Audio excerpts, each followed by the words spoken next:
Hello, this is Aaron, and welcome back to the podcast. Once again, this week, I am actually doing a video recording. So if you want to watch me physically talking about this, you can check it out on the YouTube channel. Listenership has been up recently on the podcast, so thanks to all of you for checking it out. I think part of that has to do with the fact that I've been talking a lot about current events. For example, this David Platt McLean Bible Church controversy, there's been a ton of attention on that lately, and I've seen some of the stats on other people's stuff on this. I mean, it is unreal, the amount of eyeballs and ears that are being driven to this. And I think this shows the incentive structure of the modern media ecosystem. So commentary on sort of the controversies du jour really drives a lot of eyes and ears, right? So if you want to get a big audience, the incentive is to just throw out red meat. If you work independently in media, or if you're a podcaster, you're an influencer, etc., you have to hustle out there every day. I mean, that's even true if you work for an institution. So a lot of journalists now at newspapers, I think some of them are getting paid based on how many clicks their articles generate. And if you want to grow, if you want to hit the clicks, the easiest way to do that is through going after what sells, so to speak. And that's controversies on the issues of the day. And I don't want to do that, or at least not too much of that. As I said, obviously I can't ignore the market. I got a friend, he's got a great quote: the market doesn't care what I think. And that's reality, right? If you want to have a market, you do have to sell a product that people want to buy. And I do want to have a big podcast. I'm not going to, say I don't. But I don't want to just be another guy out there throwing out commentary on the things du jour. So I want to keep trying to, with the Masculinist project, yes, have some, commentary, maybe a little more aggressive commentary on the blog or on the podcast, but I also want to keep things seriously and try to be very thoughtful as well, and give you, substantive reasons to check in. So since we've been growing, I do want to encourage those of you who are new, or maybe some of you who's been here for a while, to consider becoming a monthly financial supporter of the podcast, of the Masculinist Project. You can do that on Patreon at patreon.com/masculinist, or on Gumroad at gumroad.com/masculinist. If you're a $10 subscriber on Patreon, you get early access to the monthly Masculinist newsletter. And at the $25 level, you get access to exclusive content. So right now, for example, last one I put up was a note somebody sent me with his experience in the Bethlehem Baptist abuse machine. It's a brief one, but kind of interesting, I think. And again, the best way to make sure I do not get dragged too much into the fray on the daily controversies is to make sure I'm able to raise financial support when I'm doing the serious stuff. So thanks for that. And please also leave a rating on Apple Podcast if you haven't already. Last week, after the podcast, someone from McLean Bible Church reached out to share some of their side of the stories. And I'm going to share that. But before I read that, I want to talk about genre. And, there are a lot of different media formats, and each one is a distinct genre. And then there's sort of genres of people as well. I always like to stress, I am a cultural critic. And I guess you could also say sometimes I am a self-improvement coach. I always want to stress, I am not a theologian, and I am not an authoritative Bible teacher. You should be looking to, the pastors and elders in your church as the spiritual authorities. I'm cultural critic, self-improvement coach. And I think we also have to keep in mind that there are different genres of different kinds of media. So to kind of illustrate that, I want to think about the journalist Julie Roys that I mentioned in the last podcast. And she wrote a great article in World Magazine, I think it was in World Magazine, about James MacDonald. And this is basically the article that led to his kind of downfall, if you will. Now, she's also done a lot of talking and speaking about Bill Hybels and the situation at Willow Creek Church and what happened with him. But you'll note, she has never actually written a magazine article about the Bill Hybels situation.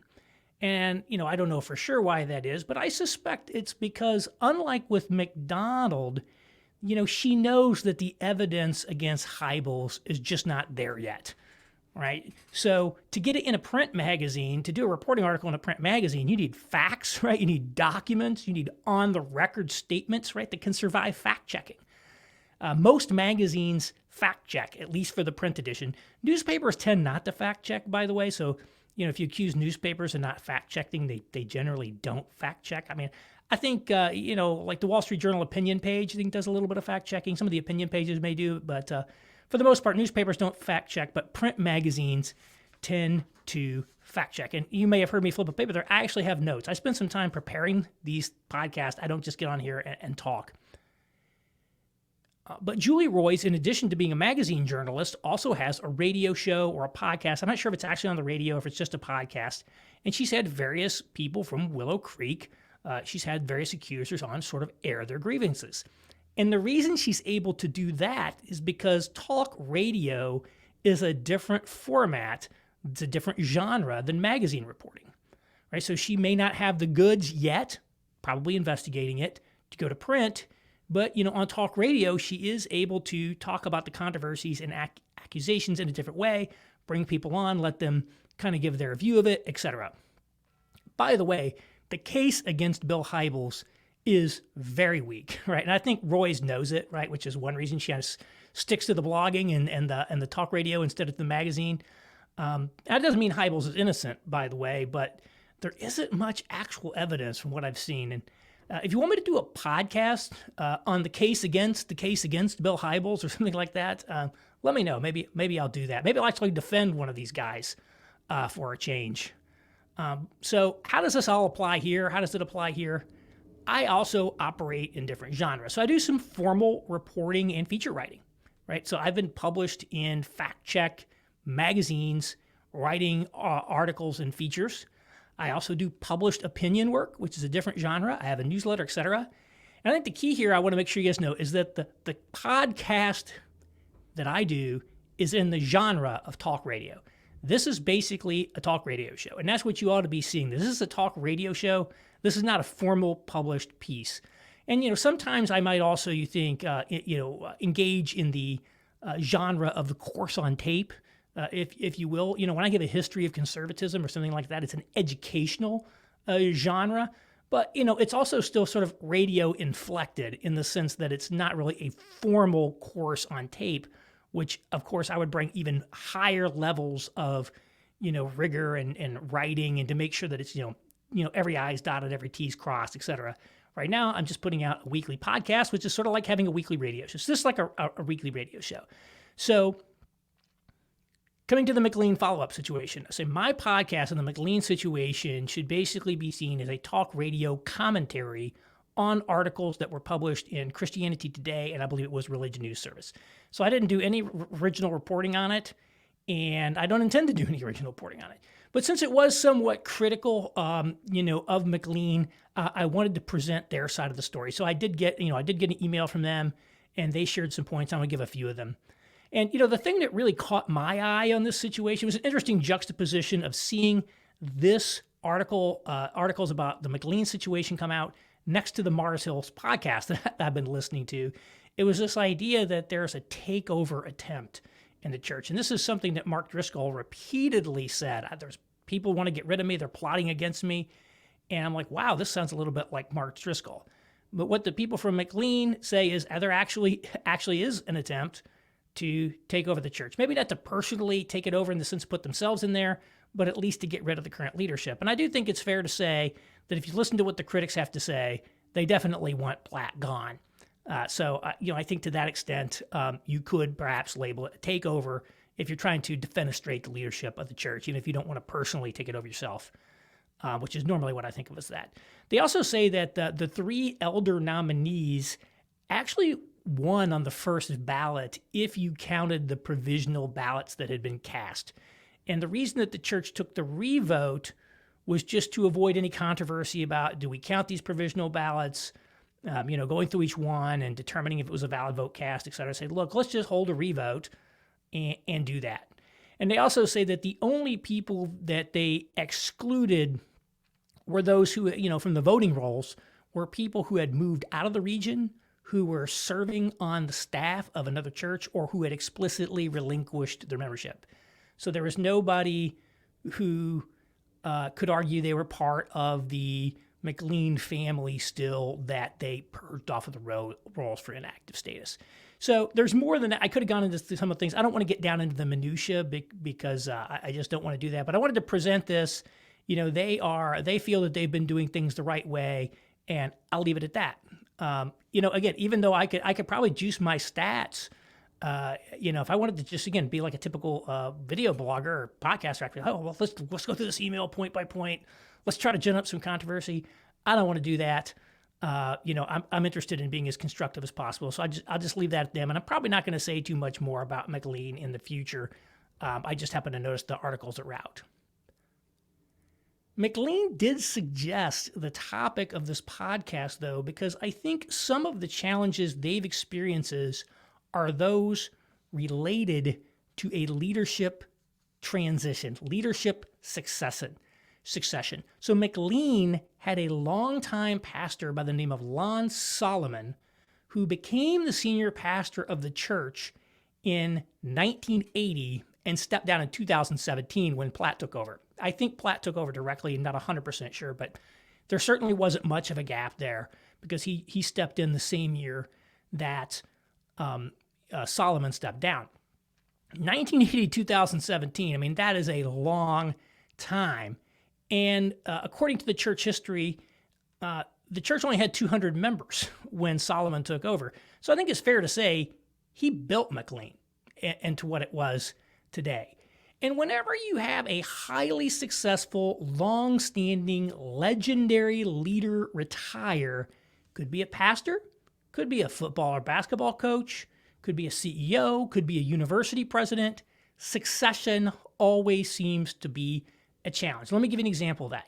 I went to Indiana University undergrad when Bob Knight, who was a legendary coach, was the coach there. And the team won 3 national championships while he was the coach. Now, he was a colorful guy. One of the famous images of him is throwing a chair across the floor.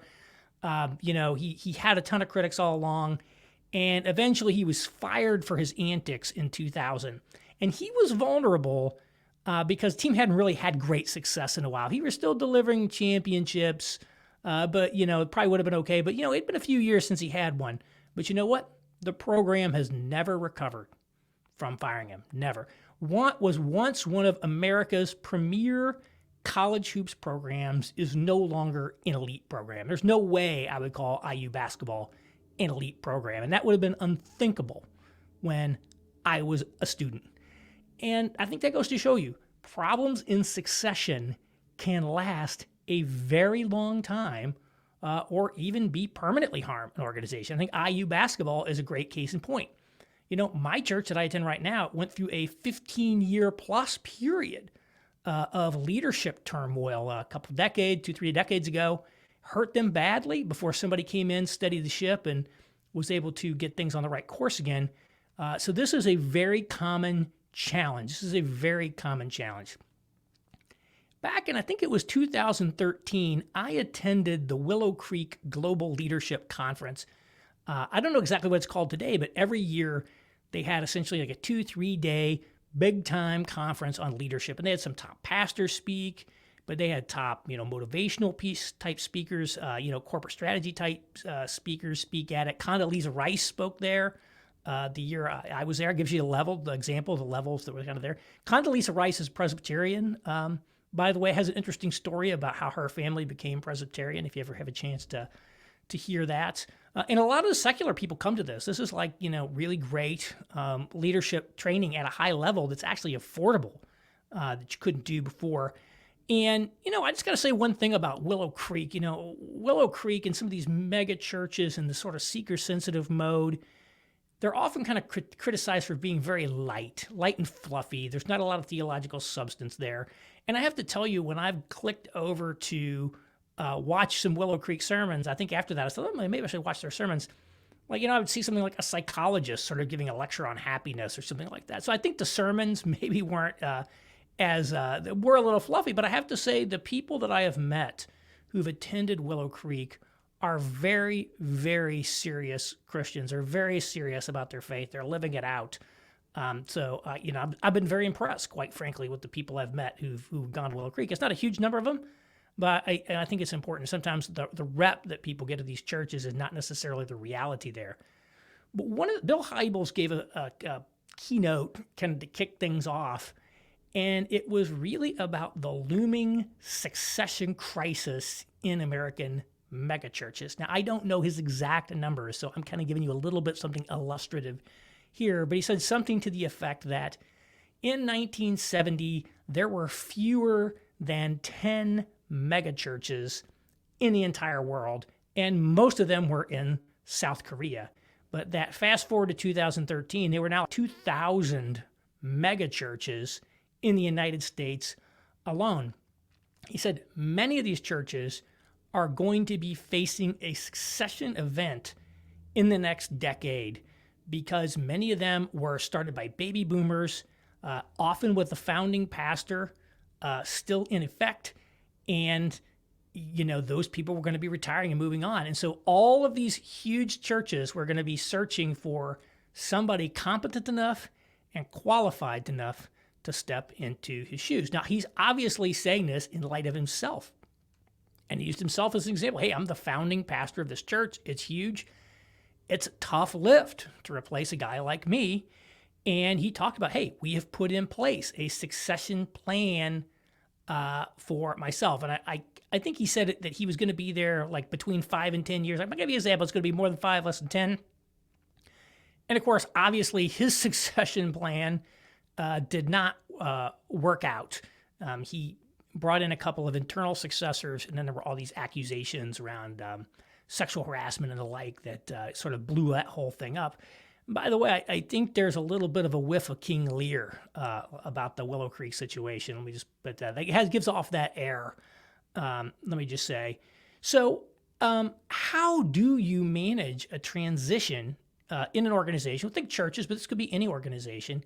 And I see that there are basically 3 basic approaches out there: internal succession, peer replacement, and an unofficial interim leader. So internal succession, right, is you bring in the internal person who steps up into the leadership role. That tends to imply continuity, that you want to continue on in the same basic path. This is what Hybels attempted. I think he had 2 people that were under him that were going to get elevated to co-lead pastors of the church.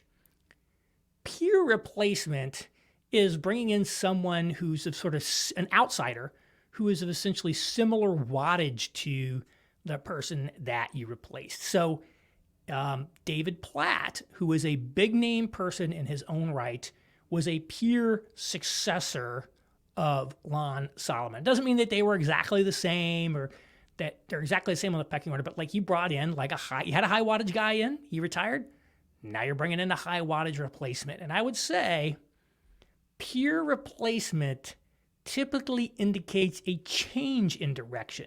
Because if you're bringing in somebody, especially at the premier level, right, like IU basketball or the president of a university or a big mega church, the guy you're going to bring in to run that, right, is going to be very high wattage in his own right. And these high wattage people want to put their own stamp on things. They have a lot of self-confidence. They've already achieved a lot, and they don't want to just operate in the shadow of somebody else. These are people who may be used to leading their own organization somewhere else. And so I think political organizations are almost always sort of like this. The new guy comes in, and he wants to make it all about him, right? And, it doesn't want to just be, I'm going to be continuity with my successor. I want to have my own. I want to have my own thing. The unofficial interim is a successor who's probably only going to be there for a short period of time, probably because he has to make some painful changes, like firing, people. Maybe some deadwood had accumulated under the old leader for all those years, or cutting the budget or something like that. You could even think of this sometimes as almost an official turnaround guy. Sometimes a company gets in trouble, they bring around the CEO who's known as the turnaround guy. And very often these people are in there to execute the turnaround, execute the cuts, and then they're going to move on to someplace else. And I call this an unofficial interim because these people are rarely positioned as if they're an interim leader. They're sort of say, here's the successor. Somebody who's like an official interim is generally, seen and operates as a caretaker until they actually select the final person.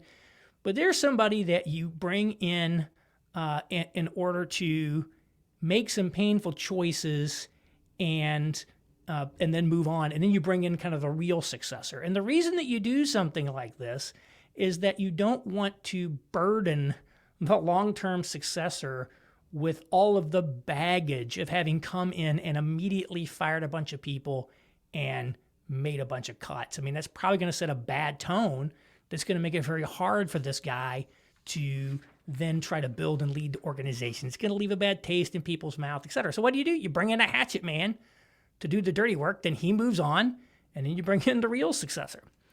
And I would say churches have particular problems here because mega churches are always at least somewhat personality cults, right? People are there because they love the preacher. That's particularly true if you're a big name person. And so when that guy moves on, you bring in a new person, some people are going to move on no matter what because they just like the old guy, right? They were just, I was just a fanboy of this person here, that, or the other thing. So I think that really makes church succession even more difficult. And what we see is I think Hybels was prescient, obviously more prescient than he knew, in highlighting this problem because we have seen a lot of problematic, high-profile succession challenges recently, regardless of the model. So I also noted Bethlehem Baptist just had the resignation of John Piper's successor, Jason Meyer, and I think he was groomed internally. I don't know for sure, but I think he was sort of the internal successor. They maybe brought him in to be the successor, and they built him up. But anyhow, here's the guy we turned the keys over to. Now he's out, and there's a whole bunch of controversy around that situation. Tim Keller's Redeemer Presbyterian Church has a lot of problems right now. Their Eastside campus pastor, Abraham Cho, just resigned, and I think that their downtown location, and that was their three main locations, Eastside, Westside, and downtown, is also going through a search. So they may have an empty pulpit. And I have to tell you, I really thought Keller's succession strategy was very smart, by the way. I thought, hey, splitting this up into, three different, taking my campuses and splitting them off into their own kind of standalone churches, but with some shared services that they're pooling, but they're sort of independent. And that way, if you have like a blow up or a problem in one of them, it doesn't drag the whole thing down. And they did the internal succession model, but, it's been a challenge. It's been a challenge there. And I think, obviously, New York City is an especially difficult place for churches, in part just because there's high population turnover. I say running a church in New York is kind of like running a consulting business. You do a consulting project. Let's say I do $1 million worth of consulting projects this year. And well, next year, I want to grow my business 10%. Well, not only do I have to sell 100,000 of new work, I have to sell $1 million in consulting projects all over again because most consulting projects, have a fixed length and you're done. It's like, I got to replace that revenue every year. It's the same thing in New York. X number of people, high percentages of people are moving out of Manhattan every single year. And, there's new people coming in. So you probably have to replace a material share of your congregation every single year just to break even, which is kind of a big challenge. And then, Redeemer, is also no longer the only game in town like it may have been back in the 90s when Keller was getting going. Keller cannibalized his own church through church planting. Now, that's admirable in a lot of ways, I would say. He didn't want to control the whole empire himself. He could have said, hey, we're going to plant these churches, and they're all going to be Redeemer churches.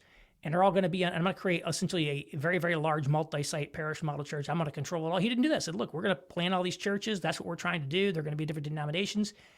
I think that's very admirable. That was a great strategy. I've said so many times, but it kind of definitely undermined the mother church because now there's, there's a lot of new, shiny new objects out there that you can go check out. And Redeemer's demographic evolution has also put it in something of a tough spot. So right now, close your eyes and call to mind in your head an image of what you think the congregation of Redeemer looks like. What kind of faces do you see in the crowd? My guess is you see a crowd of mostly white faces. In fact, Redeemer, or certainly its east side location, which is the only one I've been to, been there a few times, is majority Asian. In fact, one of my friends who goes there, who was actually born and raised in Korea, she says Redeemer is the church for Koreans who don't speak Korean. Now, obviously, she speaks Korean. She's a native Korean speaker. She's from Korea, but there is something about that, right? High numbers of second generation, fully Americanized, assimilated East Asians attend Redeemer. And, the Upper East Side is less than 9% Asian. So in essence, Redeemer has sort of shifted, at least that campus, that's the one I know the best, has sort of shifted towards being an ethnic megachurch, which I actually support ethnic megachurches, so there's nothing wrong with ethnic churches. I love ethnic churches.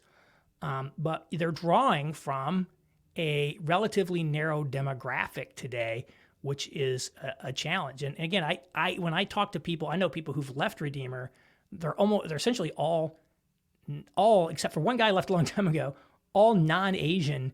And I've heard multiple comments that they were not necessarily, feeling as comfortable there in that environment because it was so heavily Asian. And then there's the Hybels situation at Willow Creek, like Keller, right? This guy was world-class leader. I mean, these are not John Piper, Tim Keller, Bill Hybels, presumably Lon Solomon. I don't know him well, but these guys are world-class, right? Make no mistake about it. And yet it didn't work out. It didn't work out. So I see the turmoil at McLean Bible Church is happening after a succession. And so there's a lot of talk about, they're going woke or this or that. But I think it is probably somewhat related, certainly as a backdrop to succession. And again, I think this is something that was going to happen no matter what. A peer successor is going to come in. He's going to want to put his own stamp on things. And some of the old school people just aren't going to like it. And I think that's just inevitable. And so a few thoughts that I would just put out here in conclusion about succession planning. One is this is a big issue and a big problem in the church today. Hybels was right, and there is a crisis coming because we have a lot of mega churches out there running, kind of run by founding pastors, these turnovers happening. And who do you bring in? Do you have a bench of people who can come in and do that effectively? Again, it's a little unfair to kind of look at what I see because I haven't done a comprehensive survey, and you're always going to hear about the problems more than the successes. But I'm like, which one of these churches had a successful transition? I'm having trouble thinking of one. I know a number of churches that kind of blew up, and then I've heard of a number of churches with controversies, but I'm thinking, this high-profile pastor stepped down to appoint a successor. I'm sure there's some. So if anybody knows any good ones, send them my way, and maybe I'll mention them in the next one.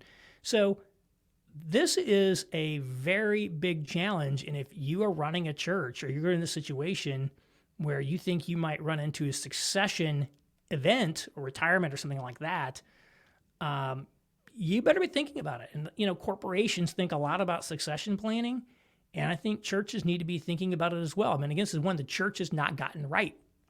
I don't necessarily think that's because it wasn't well planned. As I said, the truth is these world-class people who saw this problem coming and intelligently did stuff still ran into problems. This is a very, very hard problem, okay, people?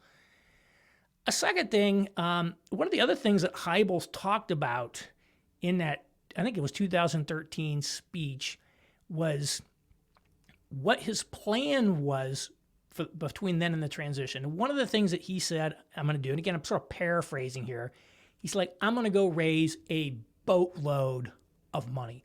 I'm going to use my celebrity to raise tons of money because we want to leave this thing with no debt and plenty of money in the bank. So when the successor comes in, he can soar and he's not burdened by financial challenges in the church. And so again, that was very wise. So if you're the old guy getting ready to retire and you've been the big name guy, paying off the debts, building that war chest, so that the new person comes in, it's going to be a challenge. There's going to be a transition period.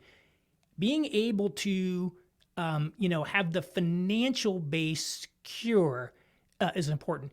We also see, what did Keller do when he was sort of stepping down? He did an $8 million national fundraise. And now what I would say is he allocated most of that to what you might call capital items to some extent. Like $40 million went to a Redeemer East Side building fund. Some went to church planning, some to leadership. So I'm not sure how much actually went into the operations of the church. So it may well be that the church hasn't necessarily benefited as much from that fundraise, but nevertheless, he went out like, I'm gonna go out and raise a bunch of money before I go out the door. So I think that's something there, trying to avoid that. And the other thing I would say is maybe looking at the model of the unofficial interim. Sometimes, like with coaches, it's especially, you don't want to be the guy who succeeds the legend. A lot of times you bring in a guy and he's there for a couple of years, whatever. You don't want to take over for the legend. I think in a lot of ways, that's a very tough place to go into by itself. And sometimes you don't really know what's going to happen, right? When the old guy leaves, and it's like, maybe we weren't in the situation that we thought we were going to be in. So maybe give it a little time. And certainly, if there are negative is bad. Where painful changes need to be made. If you don't have all the money and you need to make some budget cuts, if you're going to need to let some staff go, if you're going to need to terminate some programs, and the reality is a lot of times some of these things just the old guy's got his stuff and there needs to be some pruning. That's just reality. That's just normal. Maybe you should have an interim guy come in and make some of those changes so that when the actual kind of pure successor guy comes in, he's not burdened with all that. Machiavelli said something to the effect that the prince should always delegate the administration of justice to others, but keep the instruments of grace in his own hands.